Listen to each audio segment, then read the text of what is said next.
Hi, welcome back to my channel. Today I'm going to show you how to make Dulce De Leche in two ways. One is made from a can of condensed milk, and one is made from scratch. I used to make Dulce De Leche years before I started my YouTube channel, but I've never made a video showing how to make it, so I'm going to do that today.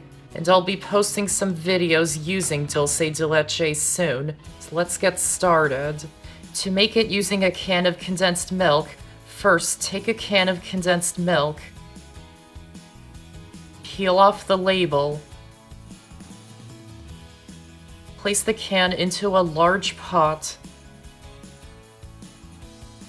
and fill it up with enough water to cover the can by at least 2 inches.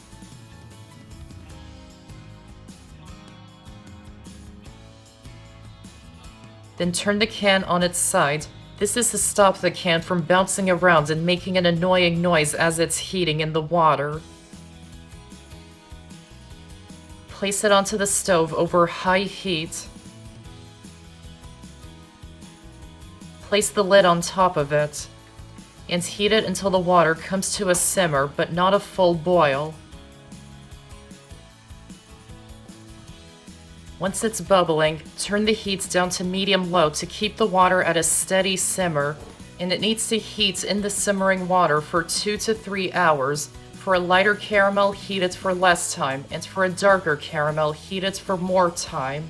Make sure the water is always at a steady simmer and not boiling, so there should be small and fast bubbles, but not big, rapid bubbles.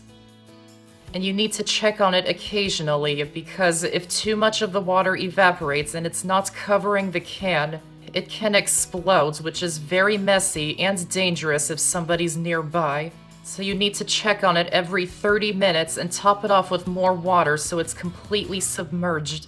And you need to top it off with boiling water because you don't want to cool down the water. So I like to keep a separate pot or tea kettle filled with water over the stove on low heat, and use that to top it off with more water if it gets too low.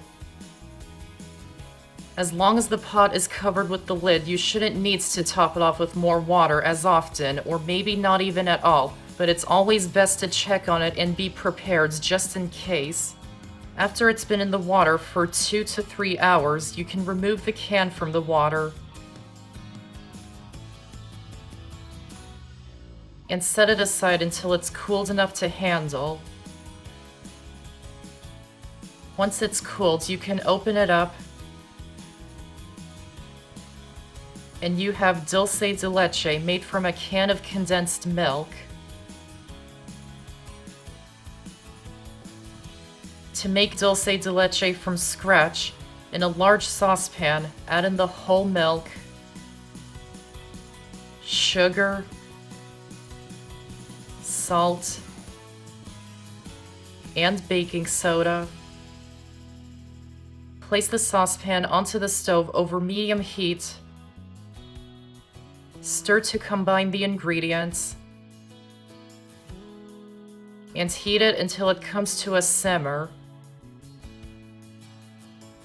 Once it comes to a simmer, turn the heat down to medium-low to keep it at a steady simmer, and it needs to simmer over the heat until it reduces, thickens, and is a deep golden brown color, which takes 1 to 1.5 hours. Sometimes it can take longer. Make sure it's always bubbling but not boiling. If the heat is too high, it can bubble up and boil over and spill out of the pan. Stir the mixture occasionally so it heats evenly and to keep it from burning at the bottom. Don't stir it too frequently, just once every 10 minutes is enough. If you stir it too frequently, the spatula will cool down the mixture and it will take longer until it's ready. I've done that before when I made Dulce De Leche, and it would take hours until it was ready. Once it has reduced, thickened, and is a nice deep golden brown color, it's ready, and you should be left with 1 to 1.5 cups of the mixture. So once it gets to this stage, remove it from the heat. Add in the vanilla extract and mix it in until combined. Pour it into a jar and place it into the fridge until it's cold. Once it's cooled, it will be nice and thick, and you have dulce de leche made from scratch. And that's how to make dulce de leche in 2 ways. I hope you enjoyed this video, and if you did, give this video a like and check out my channel for many more videos and subscribe to my channel for more to come. Thanks for watching, and I'll see you next time.